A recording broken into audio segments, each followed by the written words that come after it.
एक मशहूर वाकया है। एक मर्तबा राबिया बसरी के घर मेहमान आए हुए हैं। अब घर में कुछ नहीं था खिलाने या पिलाने के लिए। तो कुछ देर बाद दरवाजे पे दस्तक हुई तो राबिया बसरी ने कदीमा से कहा कि जाओ देखो कौन है। उसने कहा जी एक बंदा है, उसने 9 रोटियां लाई हैं। तो राबिया ने कहा नहीं ये हमारे नहीं, लेकर जाओ। फिर कुछ देर 9 रोटियां लाई हैं। तो राबिया ने कहा नहीं ये हमारे नहीं, लेकर जाओ। फिर कुछ देर बाद वही दस्तक हुई, जाओ पूछो भाई कौन है। फिर यही हुआ, जो बंदा है 9 रोटियां लाया है। अब रात काफी देरी हुई थी, मेहमान को भूख भी लगी हुई थी। फिर कुछ देर बाद एक बंदा आया था। राबिया ने बांदी से पूछा कौन है। उसने कहा एक बंदा रोटियां लाया हुआ है। कि कितनी रोटियां? उसने कहा 9 रोटियां लाया है। राबिया ने कहा नहीं ये हमारे नहीं है, चले जाएं।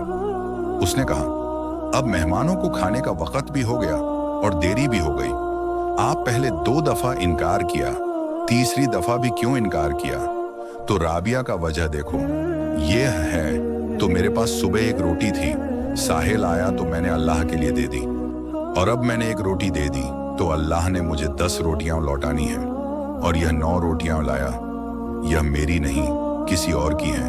तो कादिमा ने हाथ बांध लिया है, वो लाया 10 ही हैं, मुझे भूख लगी है, एक मैंने अपने लिए रख ली है। तो फिर जब इतना यकीन हो कि अल्लाह ने एक के बदले में 10 लौटाएंगे तो फिर बंदे को खर्च करना डर नहीं आता। दोस्तों अल्लाह हम सबको सच्चा यकीन अता फरमाए, आमीन।